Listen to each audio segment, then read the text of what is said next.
Dalam video ni kita akan share bagaimana Android Auto boleh diinstal ke dalam Android phone yang menggunakan Android 8.1. Android 8.1, okay, yang ni kalau Android 8.1 ni dia kena pakai Android Auto version 7. Dia tak boleh pakai Android for phone screen. Okay, tu yang 10 saja so kena pakai Android Auto.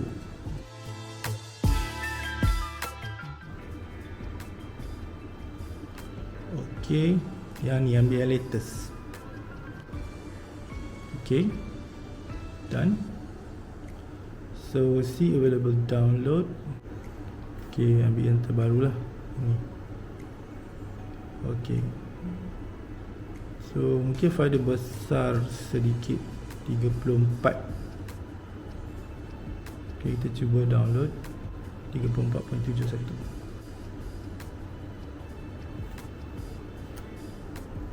Okay, download anyway. So risiko anda tanggung ya. Saya just bagi outline saja. Downloading.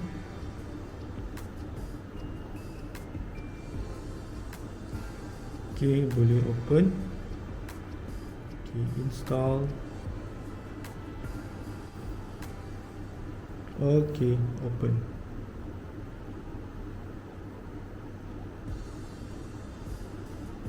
Okay, nampaknya macam okey je. Get started. Continue. Allow. Allow calendar. Allow record. Allow. Okay, continue. So Android Auto enable generated. Okay. Okay, balik semula dan enter. So ini forbid read app allow. Okay, so continue.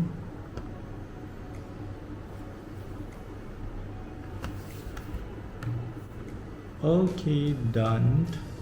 Nampaknya berjaya. So okay, so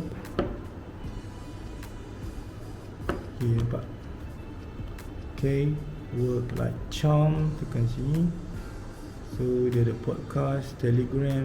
Phone ni tak ada Apple Music, tak ada TuneIn, radio kan, Spotify ke Apple Music ke, dia tak install. Okay, itu je yang ada. So yang ni mungkin ada Google Maps saja. Okay, so tak ada masalah dekat phone Oppo A berapa tadi. So dia boleh berfungsi dengan baik. Okay, ini contoh dekat phone Sony saya. Sony saya dia Android 8 So berfungsi juga, tak ada masalah. Pergi ke Android system, so dia boleh Apple Music. Yang ni saya dah try banyak lah kan. Okay, Apple Music, YouTube, Spotify, ni semua. Telegram pada, tapi Telegram ni bukan mesej je. Telegram untuk play file daripada Telegram. Tapi kalau tak ada file, tak ada lah. Tak ada apa sebab ini tak pakai sangat Telegram ni. Podcast, Spotify, music. Ni music dalam phone. Recently played. Tak ada. Saya pun tak ada letak MP3 dalam ni. Sebab zaman sekarang orang tak pakai MP3 play dalam phone. So kebanyakan menggunakan services macam YouTube Music, Spotify, TuneIn Radio, Apple Music. So Apple Music memang saya guna ni je lah, sebab jimat sikit space. Walaupun saya dapati untuk Sony Xperia XZ ni dia agak slow performance dia. So respon agak lambat. Mungkin sebab processor ataupun chip lama dan RAM yang rendah lah. Dan phone ni lama kan, 2016. Okay, walaupun dulunya flagship. Dan saya compare dengan Android 10, memang yang Android 10 tu lagi laju. Tapi yang sebelum tadi, yang Oppo 8.1 tu, dia lebih laju. Banyak sangat aplikasi yang diinstall. Mungkin juga prosesor baru kan. Sony Xperia saya dapat full screen tau. Tadi dengan Redmi Note 7 dia tak full screen. Aspect ratio dia lah macam ada seorang viewer cakap lah.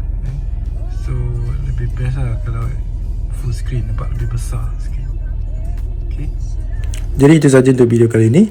Saya akan buat satu lagi video untuk integratekan antara Smart Link ataupun Easy Connection dengan Android Auto for phone screens atau Android Auto ni untuk Android 8.1. Dan kepada anda yang belum subscribe channel ni, so saya jemput anda untuk subscribe channel ni. Terima kasih kerana menonton. Assalamualaikum dan salam sejahtera.